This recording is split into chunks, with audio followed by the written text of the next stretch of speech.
Le gouverneur de province, Atumatubwana Kuluki, accompagné du ministre provincial de l'énergie, Guilain Panducha Samangovo, ainsi que quelques personnalités de la province, ont effectué une descente au barrage d'Inga, question de sensibiliser la population du Congo central pour les deux projets phares, la construction du Grand Inga et du port en eau profonde de Banana.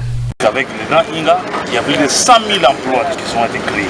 Vous savez que le Congo, c'est un grand pays énergétique, avec une capacité de plus de 40 000 MW. Eh bien, le monde entier nous regarde. C'est à nous, Congolais, de pouvoir matérialiser avec conscience cette vision que porte le chef de l'État. Et voilà pourquoi nous sommes venus avec mon ministre de l'énergie, sont mis à disposition du directeur de production de Inga pour avoir le plus d'informations possibles par rapport aux potentialités que regorgent ces sites naturels que Dieu a offerts au Congo, à notre pays. Frantz Fanon a dit l'Afrique a la forme d'un revolver dans la gâchette au Congo. Mais la gâchette de ces revolvers, c'est le Congo central. Et voilà que cette détonation économique, ce boom économique partira d'ici le Congo central avec le projet Grand Inga. Toujours en visitant ces installations, le directeur des productions du réseau Ouest, Henri Macap, donne des explications sur les fonctionnements du barrage hydroélectrique d'Inga. Prenant la parole, le ministre provincial de l'énergie, Guilain Panducha Samangovo, appelle les fournisseurs à maximiser leur production pour la réussite de ce projet. Il faudrait que les entreprises de cimenterie de la place puissent être à la hauteur, parce qu'ils doivent augmenter la capacité de production pour qu'au moment opportun, quand nous aurons besoin du ciment pour la centrale d'Inga 3, qu'ils puissent répondre présent au rendez-vous. Signalons que la construction du Grand Inga pourrait satisfaire 40% des besoins en électricité du continent. Voilà, c'était donc la descente du gouverneur de province Atumatubwana Kuluki et du ministre provincial de l'énergie Guilain Panzu Mangovo à la centrale hydroélectrique d'Inga sur la matérialisation du projet de construction du Grand Inga et du port en eau profonde des Banana. Autre chose à présent, 315 ans jour pour jour depuis que la jeune prophétesse Ndona Béatrice Kimpavita a été brûlée vive par les missionnaires sous la colonisation en Banza Congo à cause de ses prophéties sur l'avenir de la race noire, mais aussi sur l'enseignement de l'éveil et de l'indépendance spirituelle de la race noire. Ozema Biala nous en parle. Mieux connue sous le nom de Ndona Béatrice Kimpavita, prophétesse de son état pour la race noire, le 2 juillet, tout Africain commémore l'assassinat de cette vaillante femme qui fut brûlée vive en 1706 en Banza Congo, à l'époque du Royaume Congo, par les capucins missionnaires catholiques. Surnommée la Jeanne d'Arc congolaise, de par son vécu et sa mort comparablement à celle de la France. Elle doit être qualifiée comme l'est pour les Français, Jeanne d'Arc. Kimpavita est la Jeanne d'Arc africaine. Ndona Béatrice Kimpavita, née en 1684, déjà à l'âge de 20 ans, eut une révélation annonçant l'arrivée des missionnaires au Royaume Congo. Femme de combat, elle lutta contre l'esclavagisme de la race noire et prôna l'unification du Royaume Congo. Fondatrice du mouvement antonianiste, prêcha une contre-vérité que Jésus n'est pas blanc mais plutôt noir. Longtemps milité pour l'indépendance spirituelle de l'Afrique, aujourd'hui la prophétie en voie de se réaliser. L'indépendance spirituelle, qui est la deuxième indépendance promise par Fumukimbangu dans son discours du 10 septembre 1921. Pour Mavungu Ditubanzambi, son combat doit interpeller tout le monde sans divergence de religion. Les combats menés par Kimpavita doivent tous nous interpeller, et en tout cas sans religion distincte, parce que les églises ici sont venues nous diviser. Quand l'un doit s'appartenir aux musulmans, l'autre s'appartenir au christianisme, tous nous avons une cause commune. La cause commune, c'est cet esclavagisme dans lequel nous avons été placés par l'homme blanc. Et rassurons-nous, chers amis, que cet esclavagisme ne prendra fin que par la prise de conscience commune de nous tous, race noire. Voilà, mesdames, messieurs, revenons sur la problématique de la gestion des frais de fonctionnement des établissements scolaires publics en République démocratique du Congo et 2 ans après l'instauration de la gratuité de l'enseignement des bases. Une fois de plus, un élément signé Osé Mabiala.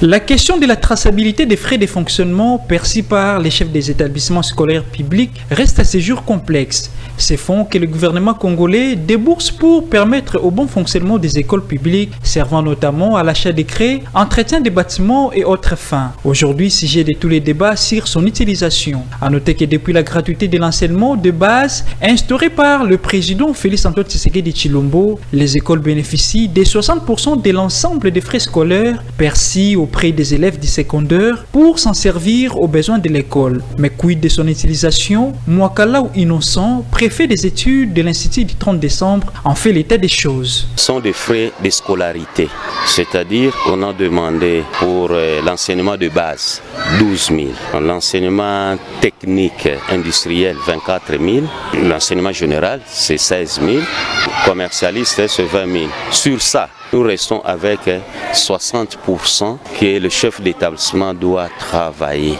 doit faire fonctionner son école. Vu le besoin en infrastructure d'accueil, c'est pour cela que nous avons eu l'idée de construire ce bâtiment en étage et nous allons mollo.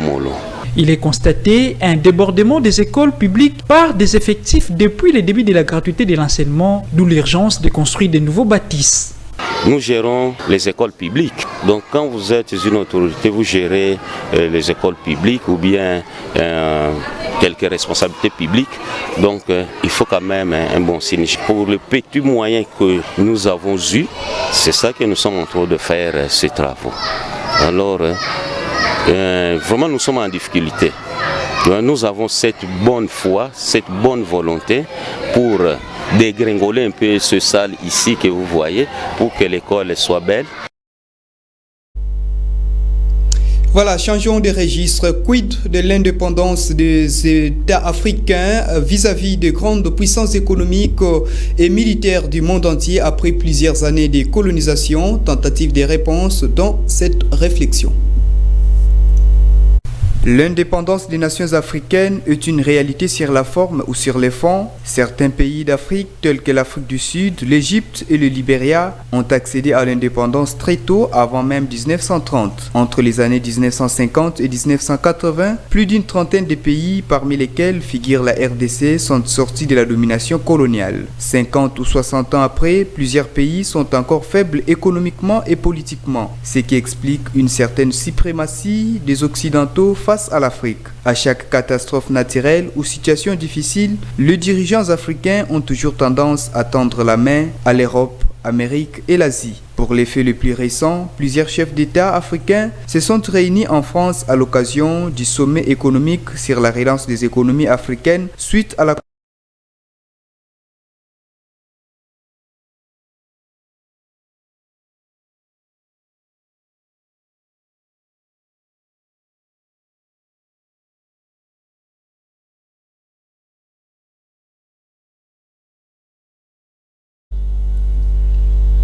Voilà, changeons de registre précisément sur l'actualité continentale. L'accrochage persiste entre les forces armées de l'Israël et des Palestines. Les relations diplomatiques entre ces deux nations sœurs sont toujours tendues. Un élément de nos confrères de TV5 Monde. En pleine nuit ce vendredi, l'armée israélienne a de nouveau lancé des raids sur des cibles islamistes à Gaza. Des frappes en représailles et des tirs de ballons incendiaires en provenance du territoire palestinien. Elles ont provoqué 4 incendies en Israël. Des feux vite maîtrisés, mais cet incendie ravive encore les tensions dans cette région. Mercredi en Cisjordanie, des Palestiniens manifestaient pour l'évacuation de la colonie israélienne d'Eviatar, un territoire situé près de la ville de Naplouse en Palestine. 50 familles israéliennes y résident. Elles sont censées être expulsées ce vendredi. Une situation inadmissible pour ce jeune colon. Nous ne devrions pas partir. Le gouvernement devrait nous donner la confirmation de vivre ici parce que c'est notre terre. On a le droit de vivre ici. Une situation et un dossier brûlant que doit gérer en urgence le nouveau Premier ministre israélien Naftali Bennett. Hier, Frank-Walter Steinmeier, le président allemand, s'est entretenu avec le chef d'État israélien, Reuven Rivlin. Il a réaffirmé sa volonté de mettre en place en urgence des pourparlers. Il ne peut pas y avoir de bel avenir dans la région sans solution à deux États. Et c'est pour cela que je pense que ça doit être envisagé comme une perspective sur le long terme. Pourtant, le 21 mai dernier, un cessez-le-feu avait été mis en vigueur entre Israël et la Palestine. Depuis la signature de cette dernière trêve, on dénombre une dizaine de morts de part et d'autre. Enfin, parlons sport pour mettre complètement point à cette édition du journal. 3 formations de football du Congo central ont pris part à la 3e édition de la Linafoot, 2e division, dont l'AS Veti Club. Le conseiller sportif de l'équipe vert et noir de Matadi a retracé de manière globale ce qui a dominé cette session. Bon, il a essayé, mais Nasuka a eu ça. Parce que jusque-là, même, match, on s'est trouvé tité. Bon, tout ça, il y a une faute à coronavirus, peut-être que ce n'est pas de leur faute. Bon. Sinon, on a essayé, ça va. Toqué Équateur, la faute a supporté notre transport, voilà. Néanmoins, on a bien joué. 4e position, la Ligue 2. Temps, ça a été vraiment tellement difficile. Moyen, financièrement, ça a été difficile. Et tous ceux qui assistent, peut-être on pourrait faire plus. Mais il n'y a pas de sponsors, pas si à moi, c'est difficile, mais on a essayé un peu d'obtenir la 4e position. Total l'année prochaine, qu'est-ce qui peut y avoir? Malgré tout ça, fin mandat, il y aura des élections. Peut-être ceux qui bisous pour reconduire l'équipe, mais ceux qui bisous, plus parfois que Bissot tout ça. Notre souci d'aller en avant, de jouer même la Ligue 1. Et cette fois-ci, on va essayer comment est-ce que Bima Prem l'année prochaine, qu'on recrute des bons joueurs et puis des bons entraîneurs. Et ça, c'est parce que tout ça approche à la capitale, tout ça même équipe est belle et on va chaque année, mais tout le ça peut maintien. Et ça a été que après l'obitozongi aux côté. Mais ceux qui sont maintenus dans les fêtes, ils vont maintenir aux bien. Les gars de la province de Kinshasa. L'équipe ne va pas se maintenir. Ils ont bac bien. Peut-être à ce temps-là, il y a moyen d'affronter l'équipe pour toujours faveur à aucune Ligue 1. Soit équipe, ou bien des équipes. Ok. Voilà, c'était donc un propos recueilli par Rivanciala. Mesdames, Messieurs fidèles téléspectateurs, ça a été un réel plaisir pour moi de vous avoir servi à travers cette session d'information qui s'achève complètement.